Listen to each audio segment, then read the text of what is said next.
สถานีวิทยุสรานรม AM1575 การทูตเพื่อประชาชนเพื่อไทยก้าวไกลทันโลก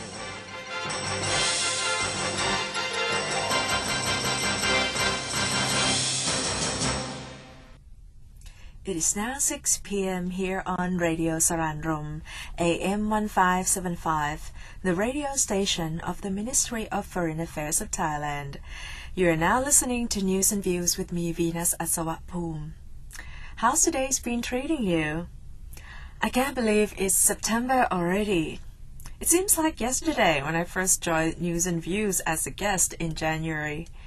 The previous broadcaster who is also a good friend of mine, is now on her way to a new posting in Chile.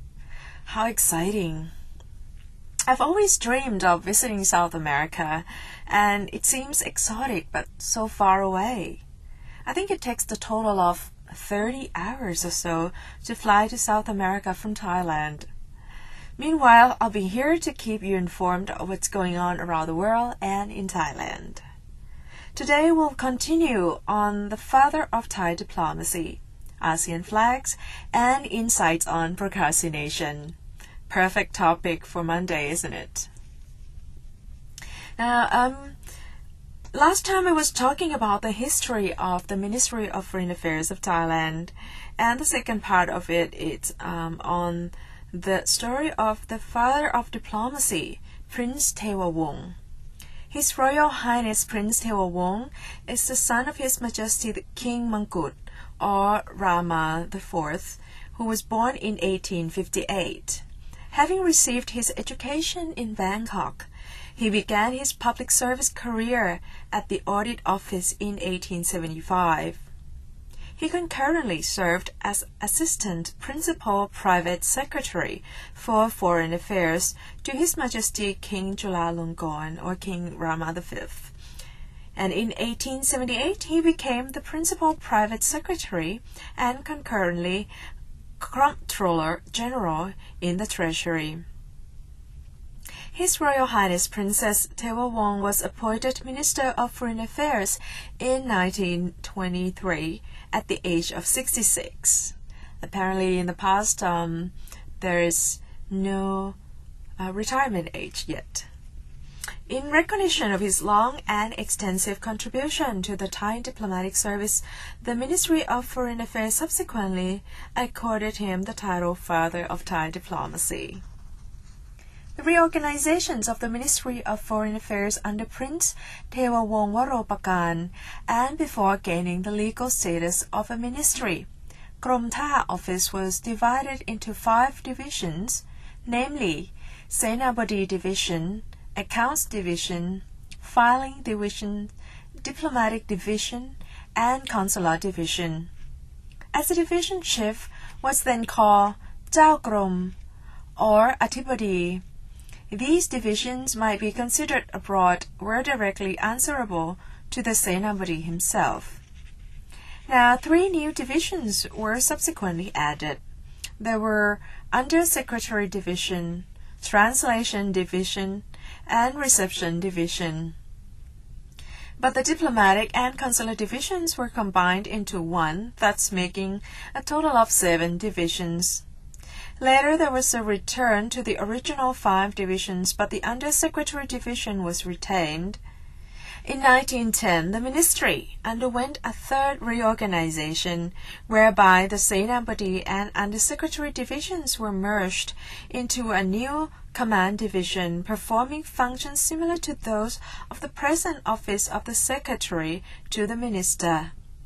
The former Translation Division was revived, and a new General Council Division was created. After the First World War, a League of Nations section was also established to deal with the activities of that world body. And in 1927, 2 departments, Political and Prakasit, or the Protocol, were set up under the ministry to assume the functions of various divisions already described. And from 1933 to 42, several reorganizations were introduced based on the nature and the varying scope of activities being then undertaken by the ministry. And thus, in 1942, there were the Office of the Secretary to the Minister, the Office of the Undersecretary of State, the Office of the Advisor, the Eastern Political Department, the Western Political Department, the Protocol Department, and the Economic Department. And again, for many years afterwards, there was a series of reorganizations until 1992, where the political department was reorganized into 4 regional departments and an arrangement which continues to the present. So that's all about the history of the Ministry of Foreign Affairs of Thailand. We'll now continue on the ASEAN Flags where we left off 2 programs ago. We were just going through the flags of ASEAN member countries. And we'll start today with the flag of Cambodia. So the flag of Cambodia consists of 3 horizontal stripes.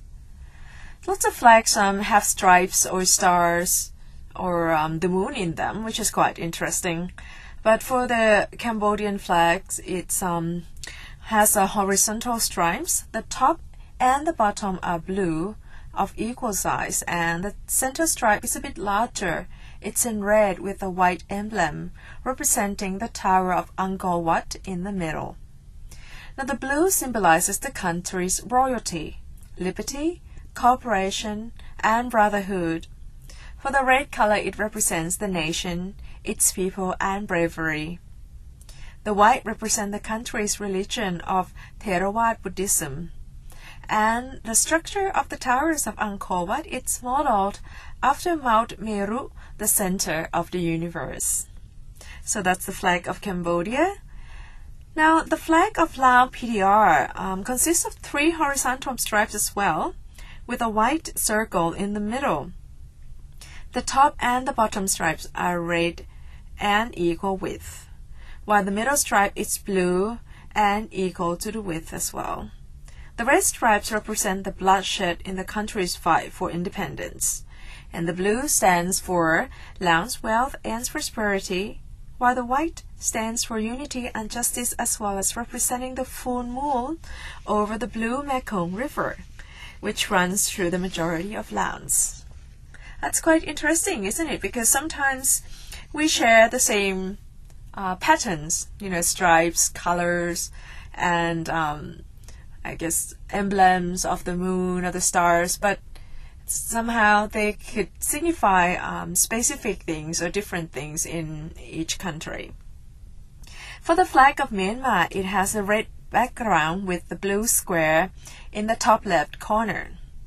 So the whole flag, it's mostly red with a little blue square in the top left corner, and inside the square it's white emblem which consists of a cogwheel and a paddy ear surrounded with 14 5-pointed stars.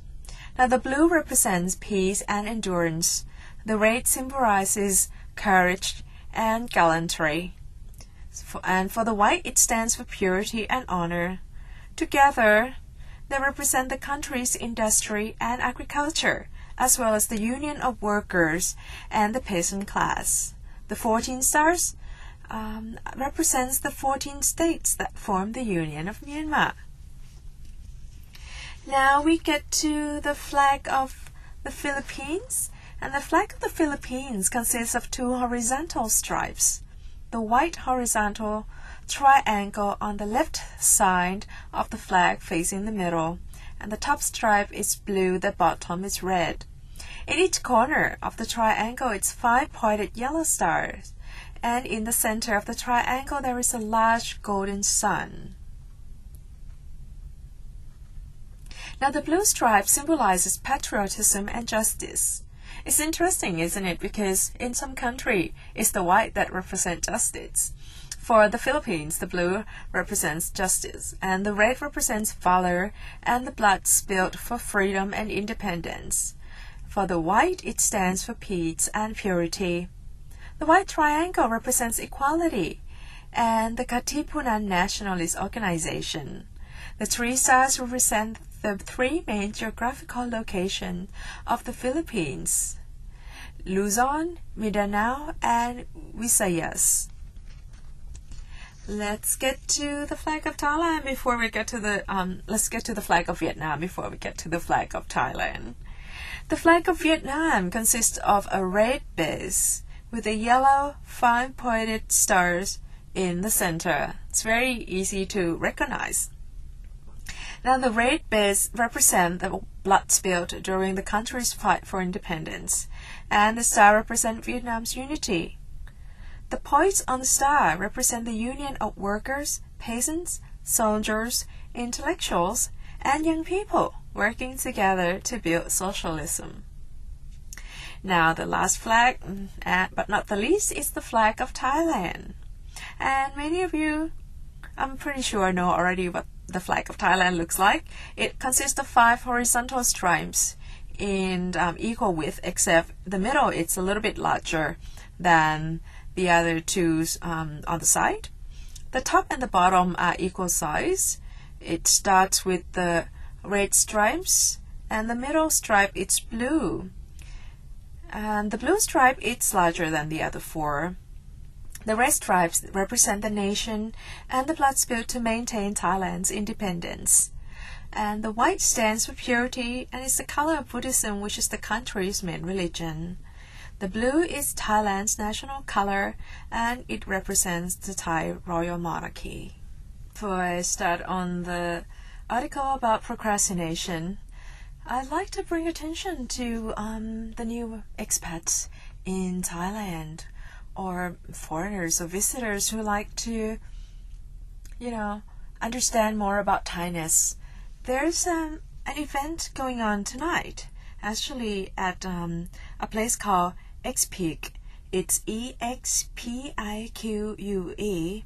and it's gonna be happening at Sathon Soi 9 between 7 p.m. tonight and 9:30 p.m. So after you listen to this program, you can get ready and go join the event. It's called Random Thainess. So while most foreigners expect problems with spicy cuisine and the language barrier when they move to Thailand, those who have lived here for a while know these are small issues compared to understanding Thainess. You must be really curious what Thai is all about. Maybe I can do a little section about Thainess for the next few programs. And there's a group of people that after its successful launch last month, the independent tourist organization Xpique and language and community consultancy, the language base, returns with Random Thainess. The event invites 6 locals to talk about things from Thai culture, Thai food, to Thai people, and of course even Thai ghosts. So this sounds really interesting. It will be an opportunity to make new friends and hear something new. Of course, there'll be some drinks and snacks served as well. So Random Thainess, it will be held tonight. You can find out the details, including how much the entry fee is. You can look up Xpique or Random Thainess online. And if you get to join one of these, please write me an email or a letter to let me know what it's all about. If it's worth it, I might actually pay a visit and see what it's all about. Now let's get to the procrastination. The IFL Science has an article on how to stop procrastinating. And you can start by understanding the emotions involved. So procrastination, it does not purely just an action. It actually has something to do with emotions as well. So, putting off work or school assignment in order to play video games or water the plants might seem like nothing more serious than poor time management. But researchers say that chronic procrastination is an emotional strategy for dealing with stress, and it can lead to significant issues in relationships, jobs, finances, and health. Of course, if you keep pushing off everything, you never get anything done or accomplish anything. A lot of areas in your life will be in trouble. So in August, Researchers from Stockholm University published one of the first randomized controlled trials on treatment of procrastination. So there's good news. There might be treatment coming along. And it found a therapy delivered online can significantly reduce procrastination. Granted, of course, you don't procrastinate and actually get to the therapy online to cure your procrastination. The psychologists also are studying other ways people might be able to reduce procrastination, such as better emotion regulation strategies and visions of the future self. Scientists define procrastination as the voluntary delay of an action despite foreseeable negative future consequences. So it's a conscious decision to procrastinate. It is opting for short-term pleasure or mood at the cost of the long term. Perhaps we didn't finish preparing a presentation on the weekend because we had house guests. That is just intentionally delayed based on a rational decision. And the essence of the procrastination is we're giving in to feel good. Procrastination is, I know I should be doing it, I want to, it gets under my skin when I don't. So let's look at a case study of a case of Mr. Ben Lockwood. He's a 39-year-old office manager in Chippenham, about 100 miles west of London, knows about procrastination, this feeling all too well. And even though he isn't a lazy person, he says he struggles. And I'm pretty sure a lot of us struggles with procrastination at work and in his personal life. He says he feels paralyzed by wanting to do everything perfectly. That could be another problem. It's not just pushing it off, but maybe you just want it so perfect and you spend, I guess, more time than you should on one thing and miss out all the rest. And which it makes him feel anxious about, getting started. So instead of looking for a new job, for example, he might go to the gym, a move researchers call moral compensation. That is when procrastinators do something to make themselves feel good or productive in order to avoid the task that needs to get done. So basically, if you accomplish something else, you feel like you've done something good, even though you didn't finish what you're supposed to do. Mr. Lockwood says that this pattern of behavior fills him with self-loathing. I think I'd rather tell someone I robbed a bank than tell them I procrastinate, he said. So the chronic procrastinators often hold misconceptions about why they procrastinate and what it means. Many chronic procrastinators believe that they can't get started on a task because they want to do it perfectly. But studies show chronic procrastination isn't actually linked to perfectionism. So there's no excuse, but rather it's linked to impulsiveness, which is a tendency to act immediately on other urges, rather than getting what needs to be done. So to procrastinate less, there are things that you can do. You can start by doing this. This is some tips from research led by Timothy Cycle, Pierre Steele, and Alexander Rosenthal. First is you can break a long-term project down into specific sub-goals. Make it a smaller task might make the whole thing easier to get to. State the exact start time and how long. Be more specific, not just something like tomorrow, that you plan to work on the task. And just get started. It isn't necessary to like a long list of tasks or each immediate step. Just have some general idea and set down a time and make sure you do it. And you have to remind yourself that finishing the task now helps you in the future. Putting off the task will make it more enjoyable. Actually, it would make it really difficult, especially if you have to meet the deadline. Now implement micro-cost or mini delays that require you to make a small effort to procrastinate, such as having to log on to a separate computer account for games.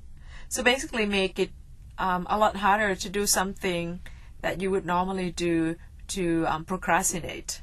That way you would be less likely to do it because it will take more time or it's more tiresome to get to it, I'm supposed. And reward yourself not only for completing the entire project, but also the sub-goal. This is, I guess it's more like Pavlov training. If you accomplish a little thing, maybe you can reward yourself with a little break or, a nice cup of coffee, for example. And people may assume anxiety, it's what prevents them from getting started. Yet data from many studies show that for people low in impulsiveness, anxiety is key to get going. Highly impulsive people, on the other hand, shut down when they feel anxiety. Impulsive people are believed to have a harder time dealing with strong emotion and want to do something else to get rid of the bad feeling. Some people claim they purposely leave things to the last minute because they work better under stress. This is curious, but true procrastinators get stressed out by the delay. It's arguable whether the quality of their work is actually better than if they had started earlier. And personally, I would say if you have more time to do something, I guess to revise it or to sleep on it a little and to double check it, it probably turn out better than something that's crunched in a short period of time. And experts say that the consequence of the chronic extreme procrastination can be serious. For example, marriages break up, people lose jobs, and often feel like imposters. A psychology professor at the University of Sheffield in England recently began studying the effects of procrastination on coping with chronic illness. And the mental health effects of procrastination are well documented. Habitual procrastinators have high rates of depression and anxiety and poorer well-being. And we'll be continue on this insight on procrastination in the next program, but our time has come to an end. And if you have any further inquiries, questions, or comments, please write to Venus Atsawatpum at the Ministry of Foreign Affairs of Thailand, 443 Rama 6 Road, Rajatevi, Bangkok 10400. And have a very pleasant evening. สวัสดีค่ะ